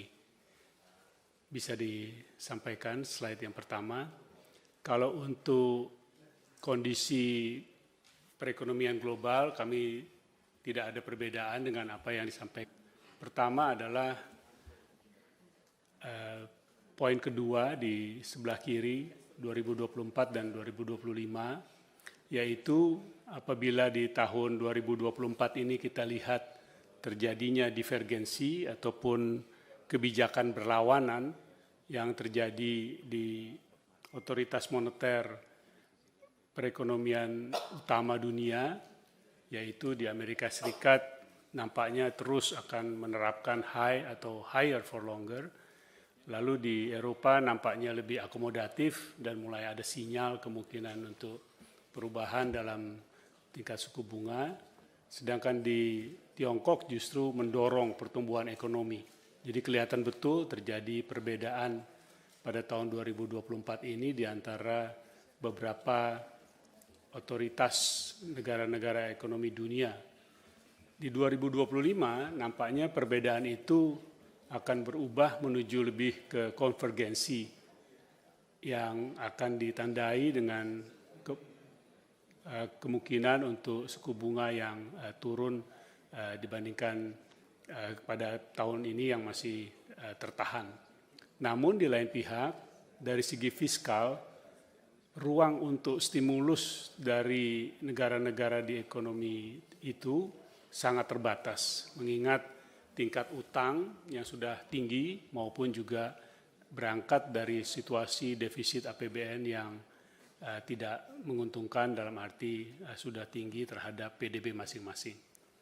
Sedangkan di bagian kanan bawah, beberapa risiko yang terjadi di domestik kami sampaikan. Pertama adalah tekanan terhadap outflow dari modal di pasar keuangan yang terjadi di awal dari 2024 ini nampaknya walaupun mereda bisa terus berlanjut karena volatilitas dari kondisi perekonomian global itu dan ketidakpastian serta divergensi dari kebijakan yang kami sampaikan tadi. Lalu kami langsung ke yang nomor 4, 5, 6. Yang beberapa risiko jangka pendek lainnya perlu dicermati adalah penurunan kinerja korporasi terutama yang berbasis komoditas, lalu rendahnya pertumbuhan sektor manufaktur di dalam negeri, sehingga juga mendorong pelemahan kualitas dari tenaga kerja yang ada, karena banyak kemudian ditampung di sektor informal. Dan terakhir adalah bahwa pemulihan permintaan domestik masih dipengaruhi oleh luka lebam atau scarring effect dari pandemi, khususnya di segmen menengah bawah. Slide berikutnya, sekalipun dalam kondisi yang dinamis tadi, kami ingin melaporkan perkembangan dari sektor jasa keuangan secara menyeluruh saja, yaitu pencermatan yang kami lakukan terhadap pasar saham maupun pasar obligasi, korporasi maupun pemerintah menunjukkan bahwa volatilitas tadi masih terus terjadi. Sekalipun demikian, kalau dilihat dari sasaran untuk pencapaian fundraising ataupun pemenuhan modal di pasar modal sampai pada akhir bulan Mei 2024 yang mencapai 84 triliun, nampaknya tidak akan jauh untuk keseluruhan tahun dari target 200 triliun. Untuk perbankan, dalam menjalankan fungsi intermediasinya yang patut dicatat adalah pertumbuhan untuk kredit dari tahun ke tahun untuk April 2024 adalah sebesar 13,09%, yang adalah tinggi dibandingkan tahun-tahun sebelumnya maupun dibandingkan dengan target pada tahun ini.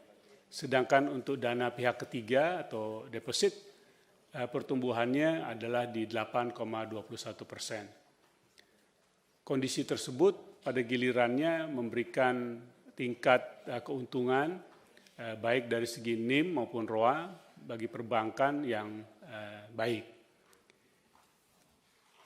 Kondisi tersebut juga ditopang oleh kecukupan modal yang dilihat dari capital adequacy ratio dan juga pengelolaan profil risiko yang terjaga, baik dilihat dari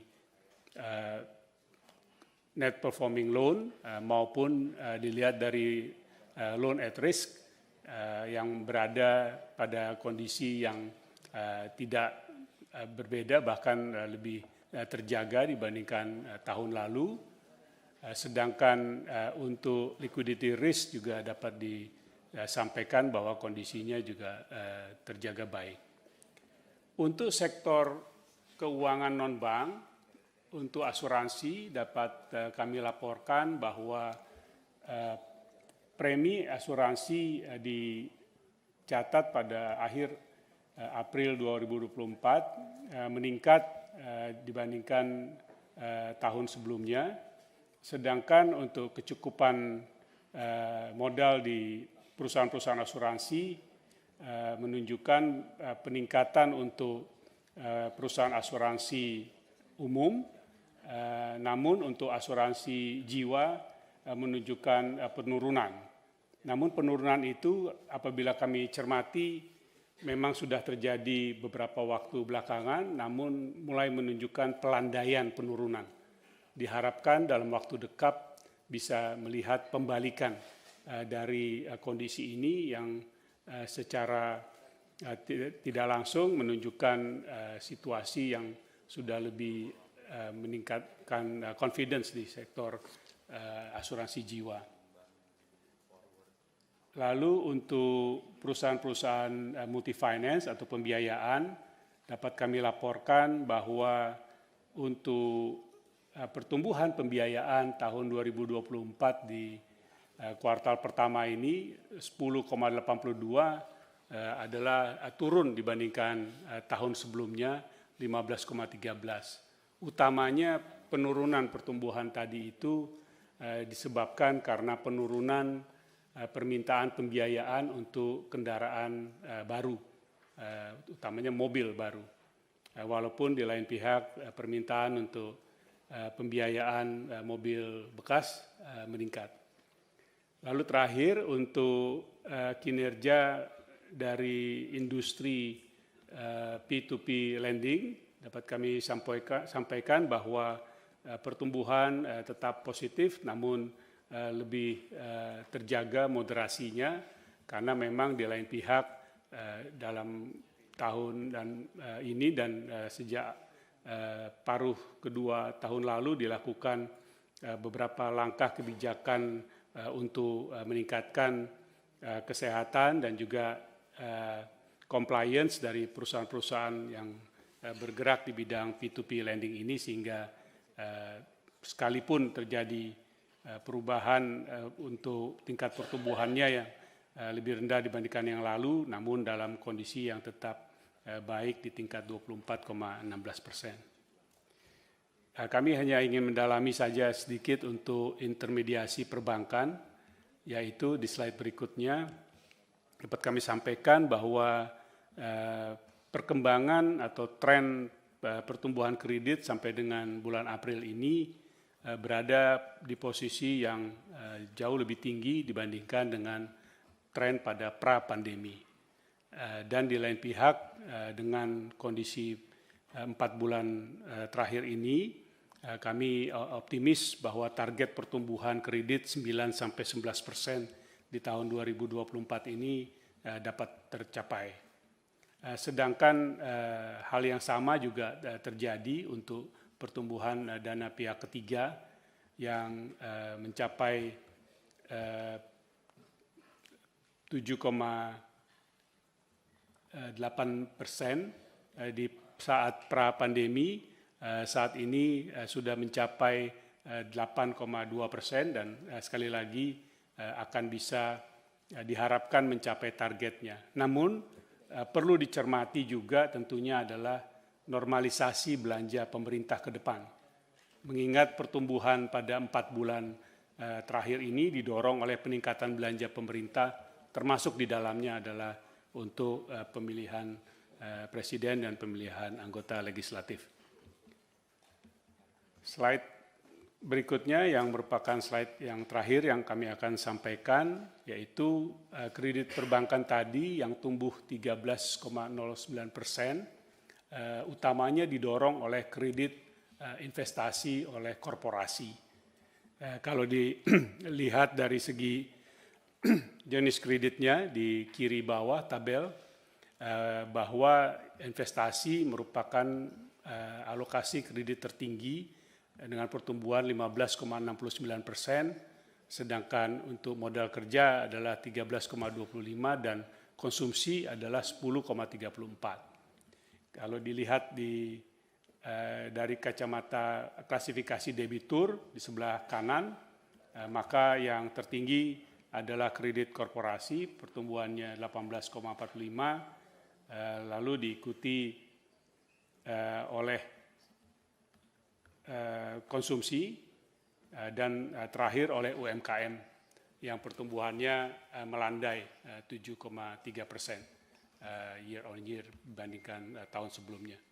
Ini adalah hal-hal yang kami ingin laporkan melihat dari kinerja dari sektor jasa keuangan saat ini dan juga antisipasi bagaimana melihat perkembangan ke depan, terutama sisa tahun ini maupun juga untuk mengantisipasi lebih jauh di tahun yang mendatang. Demikian dari kami pimpinan, kami kembalikan. Wassalamualaikum warahmatullahi wabarakatuh. Lanjut, Ibu. Yang tidak angkat telepon. Ya, Ibu.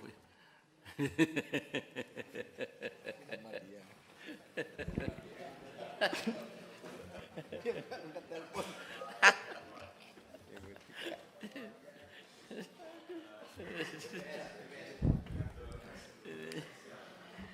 Terima kasih Bapak Ketua Komisi 11 yang saya hormati, pimpinan dan anggota Komisi 11, Bapak Menteri Perencanaan Pembangunan Nasional, Kepala Bappenas beserta jajarannya, Ibu Menteri Keuangan beserta jajarannya, Bapak Gubernur Bank Indonesia beserta jajarannya, Bapak Ketua OJK beserta jajarannya, serta Bapak Ibu hadirin semua yang kami hormati.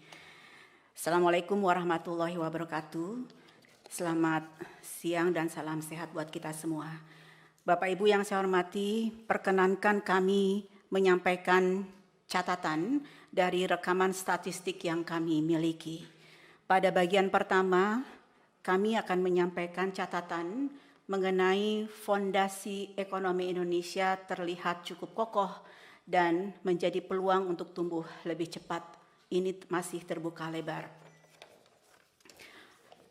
Kalau kita lihat bagaimana ekonomi Indonesia terlihat tumbuh stabil pada kisaran 5% dalam 10 triwulan berturut-turut. Dan tentunya seperti yang sudah disampaikan sebelumnya bahwa sumber pertumbuhan ekonomi dari sisi pengeluaran didorong oleh konsumsi rumah tangga dengan kontribusi 2,62% dari 5,11, dan juga industri pengolahan itu memberikan sumbangan dari ekonomi sisi produksi sebesar 0,86%. Kalau kita lihat dari sisi wilayah, pertumbuhan ekonomi ini memang didorong oleh kawasan timur Indonesia. Ada 9 provinsi yang kami berikan warna hijau, itu adalah 9 provinsi yang tumbuh di atas rata-rata pertumbuhan ekonomi nasional. Dan kalau kita lihat lebih dalam lagi, ada 3 provinsi yang tumbuh double digit, yaitu Provinsi Papua, Maluku Utara, Sulawesi Tengah, dan ini adalah 3 provinsi yang tumbuh double digit. Selanjutnya Bapak dan Ibu, kalau kita lihat di dalam sisi pengeluaran, memang daya beli masyarakat menjadi penopang ekonomi sisi pengeluaran, dan kalau kita lihat bagaimana pertumbuhan konsumsi rumah tangga relatif stabil sejak tahun 2022. Pertumbuhan nilai konsumsi masyarakat ini kalau kita cermati dari hasil survei ekonomi rumah tangga triwulanan atau SERUTI yang kami lakukan, terlihat bahwa pertumbuhan nilai konsumsi masyarakat ini terjadi pada semua lapisan masyarakat. Dan kalau kita padankan dengan data dari Mandiri Spending Index, terlihat bahwa pengeluaran konsumsi masyarakat ini sejalan dengan peningkatan frekuensi spending maupun belanja jumlah atau nilai belanja masyarakat yang terus mengalami peningkatan. Tentunya inflasi yang terkendali juga menjadi penopang daya beli masyarakat yang solid. Selanjutnya kalau kami lihat dari sisi produksi, industri pengolahan telah tumbuh ke level sebelum pandemi, di mana pertumbuhan impresif industri pengolahan kami lihat terjadi di Sulawesi Tenggara, Sulawesi Tengah, Sulawesi Barat, Nusa Tenggara Timur, dan Maluku Utara. Artinya ada 5 provinsi yang sektor industri pengolahannya mengalami pertumbuhan double digit. Kalau kita lihat kembali di dalam subsektor industri yang menjadi pendongkrak pertumbuhan industri pengolahan di Sulawesi Tenggara, yang menjadi source of growth adalah industri logam dasar, dan juga Sulawesi Tengah yang menjadi sources of growth untuk industri manufaktur tumbuh double digit, juga industri logam dasar. Hal ini tentunya selaras dengan program hilirisasi yang dilakukan oleh pemerintah. Kalau kita lihat catatan kami untuk Kalimantan Timur, memang ada kontraksi pertumbuhan industri pengolahan di Kalimantan Timur ini karena dikontribusikan oleh industri penggilingan migas yang terkontraksi. Oleh sebab itu Bapak dan Ibu, berdasarkan data-data tersebut, kami memang melihat bahwa struktur industri manufaktur di Indonesia mengalami perubahan dalam 10 tahun terakhir. Seperti contoh industri tekstil, kulit, dan alas kaki yang 20 tahun yang lalu memberikan kontribusi terhadap industri pengolahan sebesar 11,9%, saat ini di tahun 2023 hanya memberikan kontribusi sebesar 6,49%. Begitu juga industri furnitur mengalami penurunan kontribusi. Namun demikian, ada subsektor industri-industri lain yang mengalami peningkatan kontribusinya terhadap industri manufaktur, yaitu industri makanan dan minuman, industri logam dasar, dan juga industri kimia, farmasi, dan obat tradisional. Ini 3 yang mengalami kenaikan kontribusi.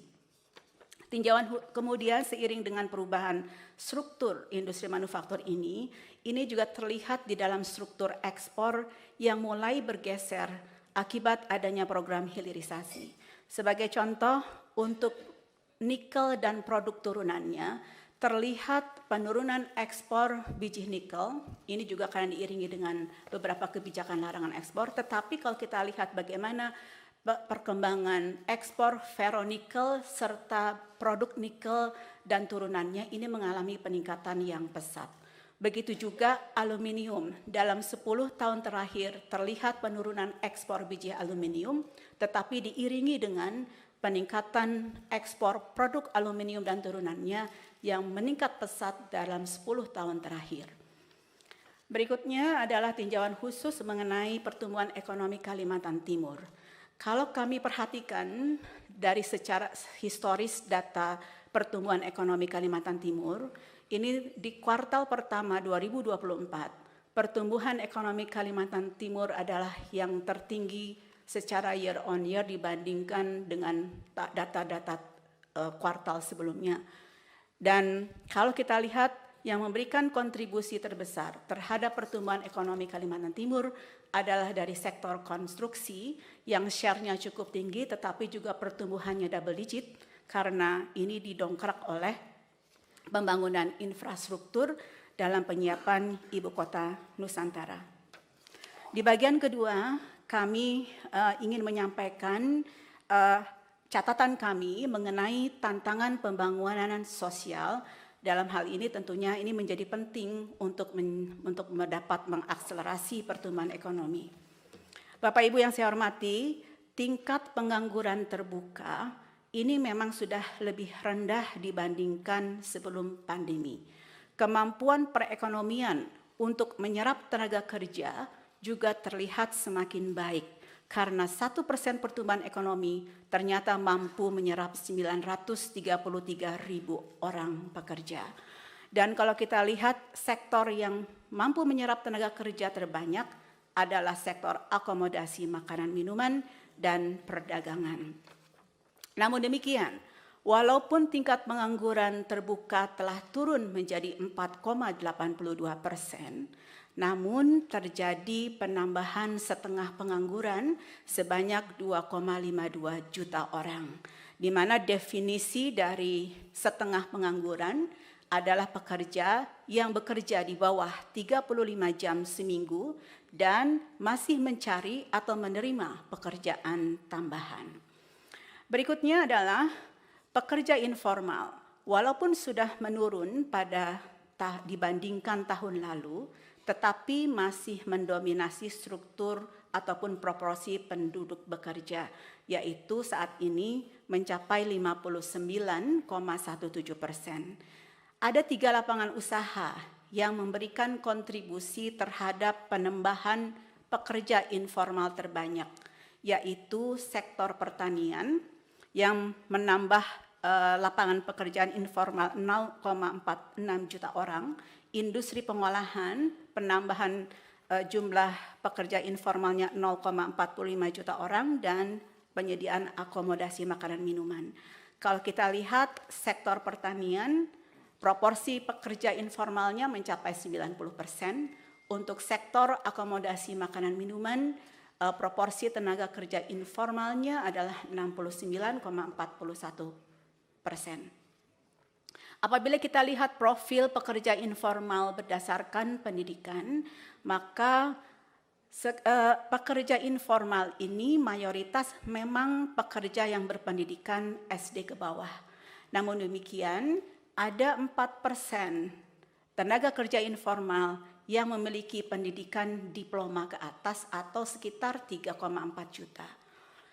Selanjutnya, kalau kita lihat berdasarkan proporsi generasi, klasifikasi generasi, maka sekitar 45% dari 84,13 juta pekerja informal adalah masuk dalam kategori Gen Z dan milenial.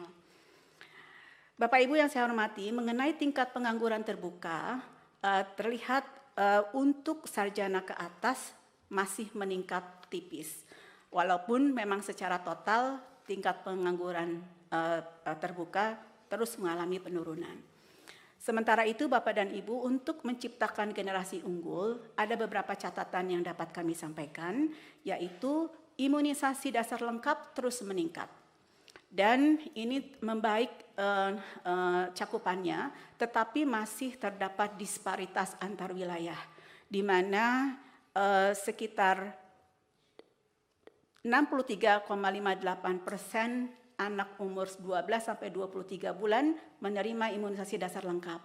Dan bahkan di daerah istimewa Yogyakarta cakupannya mencapai 84,5%, namun di Aceh hanya mencakup 24,79% dan masih ada 15 provinsi yang di bawah nasional. Untuk kesehatan, tentunya jumlah penduduk dengan jaminan kesehatan terus meningkat. Tetapi masih ada daerah yang perlu perhatian, terutama di 16 provinsi yang proporsi penduduk dengan jaminan kesehatan masih di bawah rata-rata nasional. Selanjutnya, untuk pelayanan kesehatan yang lebih merata masih diperlukan, seperti misalnya pelayanan melahirkan di fasilitas kesehatan masih rendah, terutama di timur Indonesia. Di daerah istimewa Yogyakarta, hampir 100% perempuan memperoleh pelayanan melahirkan di fasilitas kesehatan, tetapi di Maluku baru setengah dari perempuan yang mengalami pelayanan kesehatan di fasilitas kesehatan.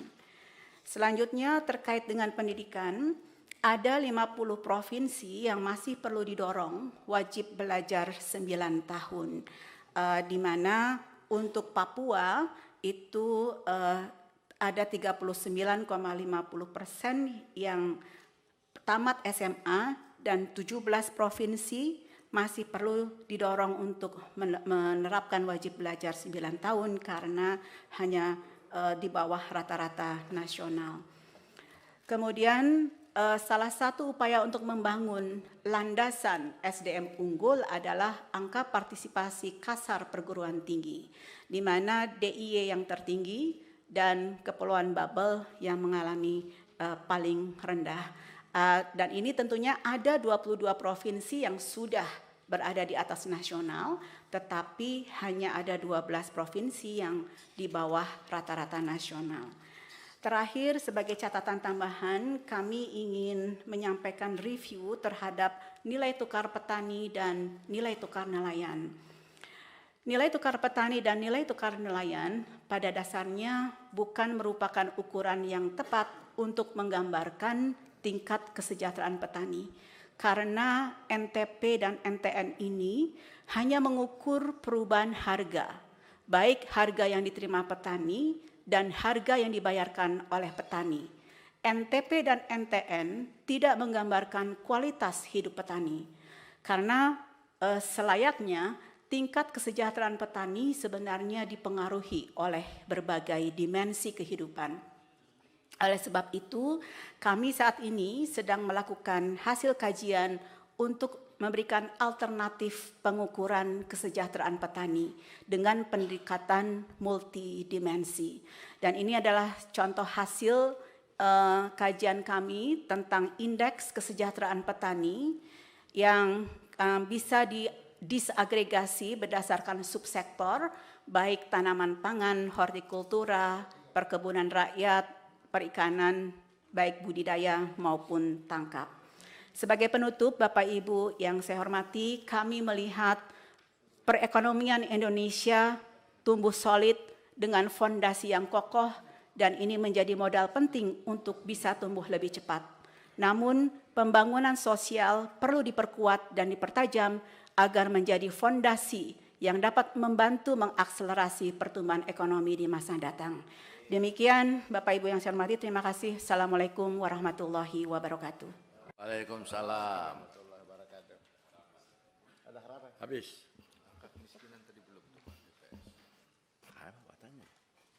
Yang BPS tadi belum menyampaikan mengenai data kemiskinan ya. Nggak ada datanya. Sama Gini rasio tadi karena narkoba seluruh Indonesia itu hanya 185 miliar. Bayangkan 185 miliar untuk operasional mencegah. Jadi menurut hemat saya pemerintah harus menaruh juga program tentang pemberantasan narkoba. Karena ini sesuatu yang tidak terlalu kelihatan tapi dia akan merusak bangsa ini. Jadi tujuan kita untuk mencapai negara emas tahun 2045 itu terganggu dengan narkoba-narkoba ini. Jadi ini yang saya ingin sampaikan Pak Ketua, mudah-mudahan bisa dimasukkan sebagai satu perhatian daripada pemerintah ke depan. Sekian dan terima kasih. Pimpinan Gerindra. Tadi Sebelah kanan Pak, Gerindra. Vera dulu tadi. Tadi Ibu Pera. Oh siap. Terima kasih pimpinan. Assalamualaikum warahmatullahi wabarakatuh. Mitra Kerja Komisi 11 Kementerian Keuangan, Bank Indonesia dan Ketua OJK serta Bappenas dan PPS. Saya langsung saja menyampaikan beberapa hal terkait dalam dokumen kerangka ekonomi makro dan kebijakan fiskal atau KEM PPKF 2025, bahwa saya melihat di sini yang diserahkan oleh pemerintah terhadap DPR telah menetapkan defisit angka itu tadi Pak 2,45 hingga 2,82 dari PDB. Tentunya ini kan rentang defisit ini terhitung sangat tinggi dibandingkan tahun 2023 ketika saat itu hanya 1,65% dari PDB. Saya melihat bahwa target defisit itu juga nyaris mentok menyentuh batas maksimal Bu Menteri, sehingga yang diatur dalam Undang-Undang Keuangan Negara yaitu 3% dari PDB. Hal ini juga berdampak pada sempitnya ruang fiskal untuk pemerintahan ke depan. Nah, apakah ini akan dipikirkan oleh Bu Menteri kira-kira seperti apa? Ini harus ada akselerasi terhadap angka defisit tersebut yang harus kita ingat di masa transisi pemerintah ke depan nantinya. Tentunya melihat juga kondisi ekonomi global yang sampai saat ini masih tidak menentu, adanya perang di Timur Tengah. Tentunya juga ini akan berdampak kepada domestik kepada domestik pada saat ini, kondisi ekonomi domestik pada saat ini. Nah, apakah RAPBN yang akan kami bahas ini sudah akan mengakomodasi visi dan misi maupun program pemerintahan ke depan? Ini kami nanti juga minta disampaikan oleh pada rapat panja nanti, dan bagaimana upaya pemerintah memastikan bahwa kapasitas ruang fiskal itu bisa inline dengan pemerintahan ke depan nantinya. Tentunya ini saya sangat concern dengan karena ini kan masa transisi. Kami harus melihat itu Ibu Menteri. Artinya rentang defisit itu terhitung sangat tinggi dibandingkan pada tahun 2023. Ini yang saya tadi sampaikan. Nah, saya mengingat karena ini adalah masa periode Ibu Menteri yang terakhir. Oleh karena itu agar sempitnya ruang fiskal ini tidak mengganggu proses transisi, tentunya kita meminta kepada Kementerian Keuangan untuk melakukan atau meninggalkan legasi dalam program menggenjot penerimaan negara dalam optimalisasi penerimaannya itu dalam bentuk perpajakan. Nah, ini belum kami dengar, nanti dari rapat panja saya ingin menyampaikan juga, memberikan masukan juga kepada Dirjen Pajak.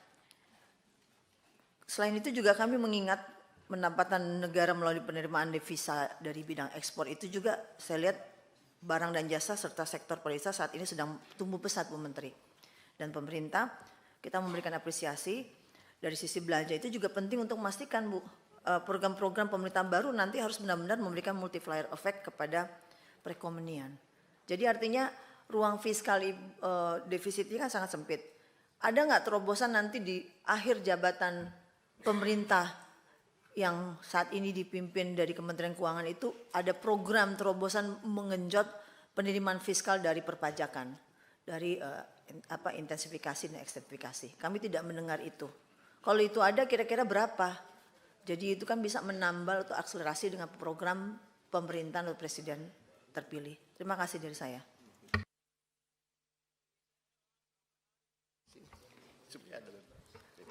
Mau juga?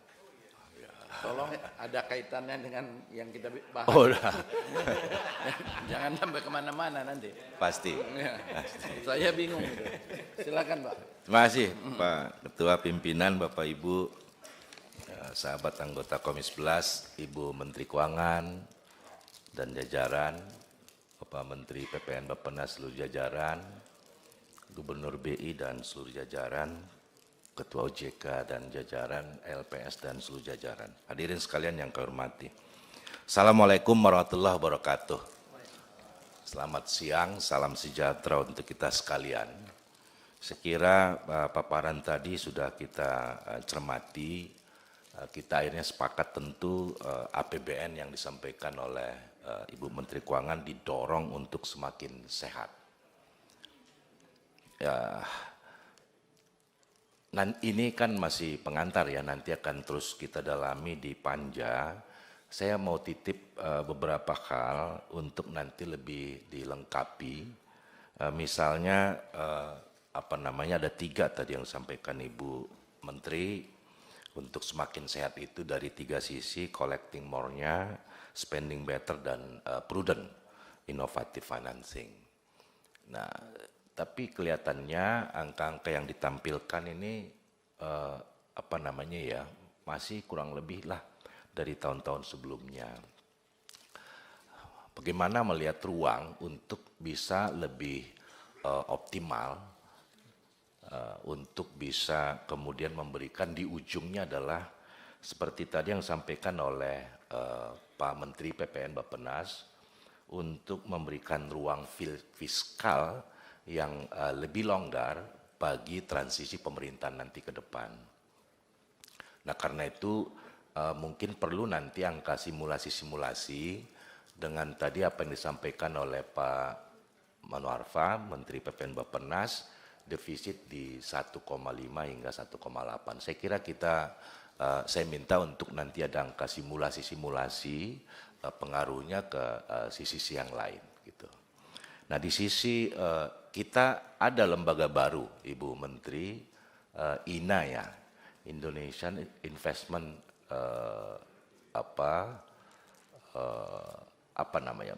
lembaganya apa namanya? Authority. Ini agak pimpinan, ini agak kurangan loh. Saya kok rasanya kita nggak pernah dalamin ini seperti apa. Padahal di dalam paper yang sampaikan untuk innovative financing itu juga mengoptimalisasi keberadaan lembaga ini. Itu bisa ditambahkan untuk informasi lebih jauh seperti apa sudah kinerjanya. Kalau nggak salah lahirnya tahun 2021 ini lembaga untuk mengelola sovereign wealth fund. Ya, saya kira ini suatu lembaga yang sebetulnya di banyak negara maju sudah establis lama dan memberikan kontribusi besar bagi perekonomian suatu negara. Nah, sekali lagi intinya adalah bagaimana kemudian APBN yang nanti akan kita sepakati itu memberi ruang fiskal. Sepakat tadi dengan Pak Manuarfa, ruang fiskal yang lebih longgar, kemudian bagi menjalankan program-program prioritas nanti pemerintahan baru ke depan. Nah, tolong angka simulasi-simulasi itu nanti bisa kita kemudian perdalam di Panja. Ya, itu saya kira pimpinan. Terima kasih. Assalamualaikum warahmatullahi wabarakatuh. Pimpinan, sedikit boleh? Boleh? Ya. Bismillahirrahmanirrahim. Assalamualaikum warahmatullahi wabarakatuh. Yang saya hormati Ketua, Pimpinan dan seluruh anggota Komisi 11, Ibu Menteri Keuangan, Bapak Gubernur BI, Pak Menteri Bappenas, Ketua Dewan Komisaris OJK, Ibu Kepala Badan Pusat Statistik, dan seluruh jajaran semuanya.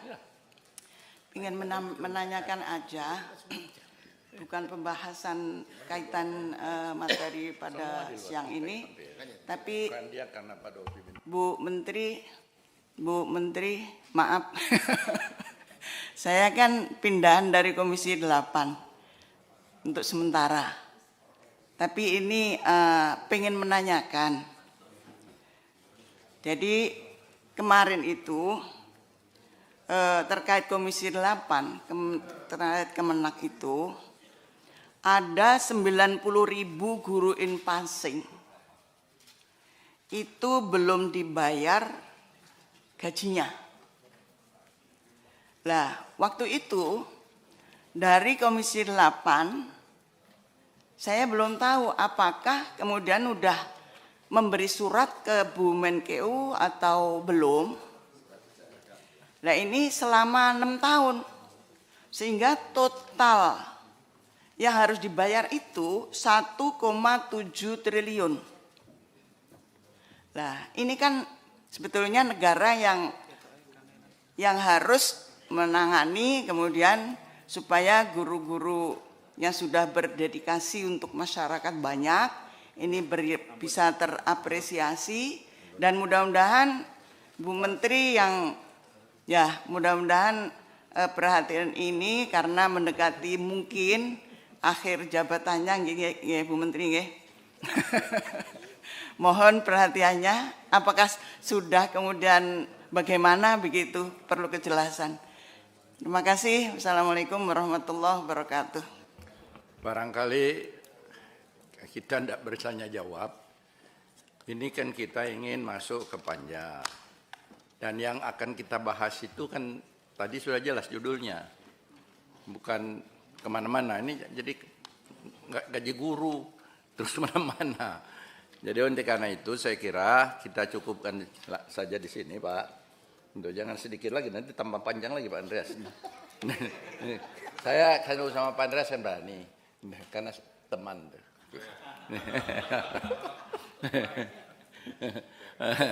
Jadi oleh karena itu saya kira kita tutup dan kita akan rapat panja jam 2 ini.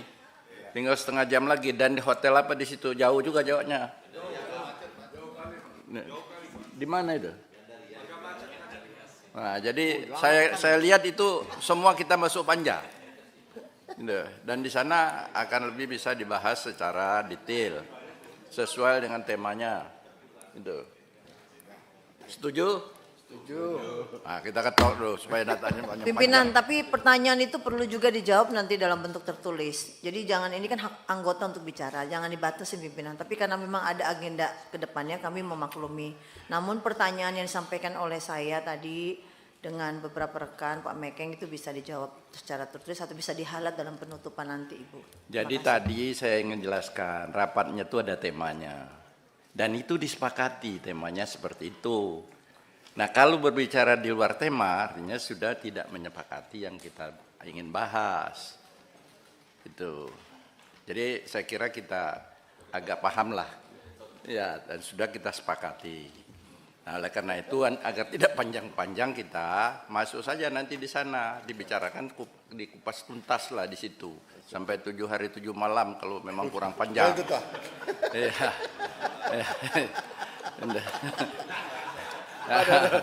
Sehingga negara ini bisa jadi baiklah Bapak Ibu saudara-saudara sekalian, dengan mengucapkan alhamdulillahirabbil alamin, rapat kita hari ini saya tutup.